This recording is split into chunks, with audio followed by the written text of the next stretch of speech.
All right, I want to talk to you a little bit about the notes we're going to make today. When we're finished, they're going to look something like this. Okay, so we're going to stretch them out on the page.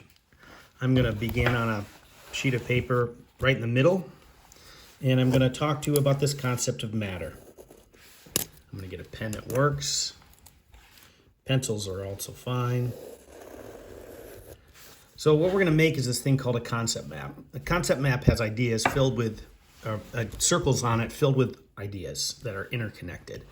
So I'm going to start with a circle in the middle because I know I only need to put one word in there. I only need to put the word matter in there. Okay, so we've been, in science and chemistry in particular, our focus is on this thing called matter.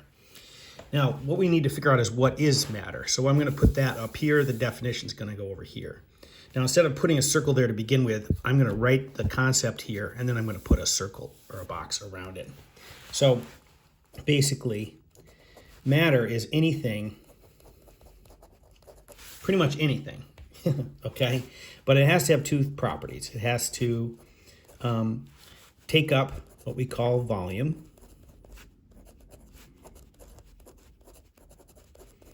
and have this property we call mass. Okay, so I'm going to put a box around that, and I'm going to say, draw an arrow to it. What is matter? It's going to go like that.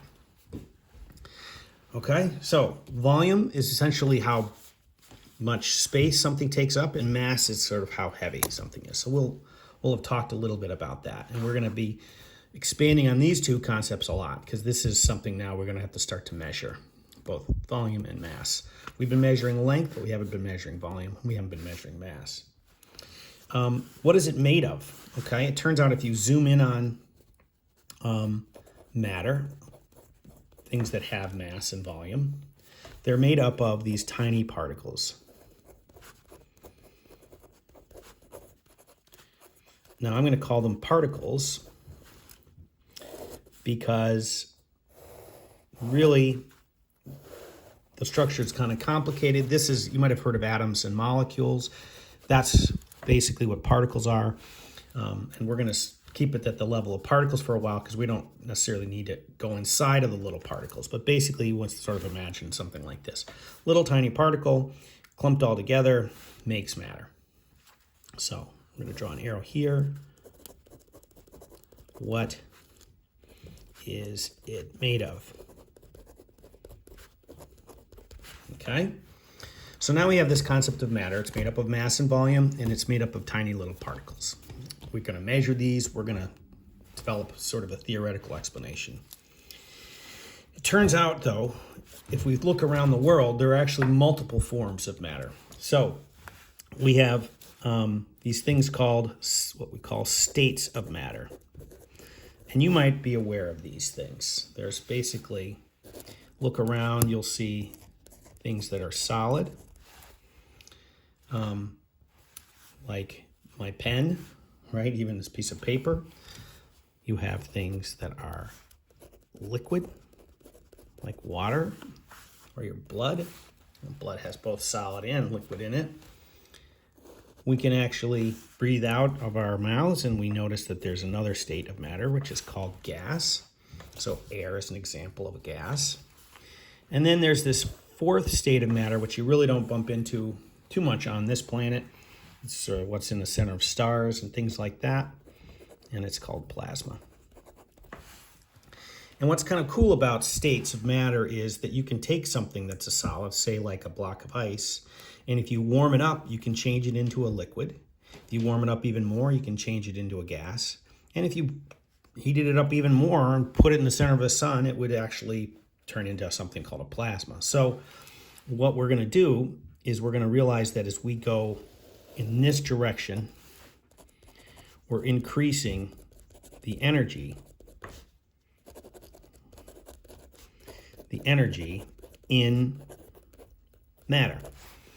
So as we're developing our understanding of all these things, which we call matter, we're going to realize they come in multiple forms or states. And that's basically what this question is. What forms can it be in? And we have these things called states. All right, so that's basically our that's what we're gonna start with, and we're gonna, at the very tippy top of this, we're gonna put this as notes number 3. And this is what we're gonna call our matter.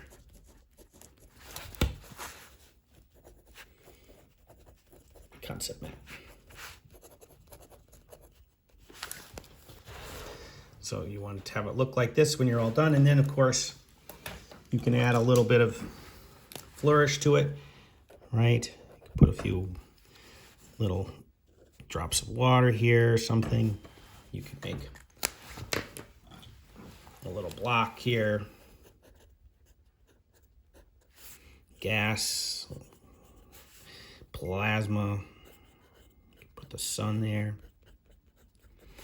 The idea is you can now add a little color and play around with some of these ways to make this a little prettier. Okay? So hopefully that's a useful start to our discussion of matter. We're going to go into this in a lot more detail later, but this will give us a little beginning on where to put some ideas in relation to each other. So we're going to move into what is matter. Matter is something that takes a volume and has mass. It's made of these tiny little particles stuck together in different ways to form these multiple states of matter. So,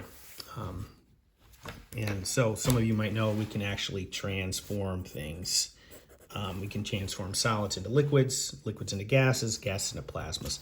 And you can bring it back as well if you take energy away.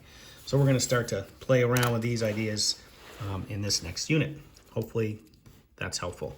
When you're finished with your drawing or your concept map, you'll take a picture of it and you'll put it into your in your slide deck. Thanks.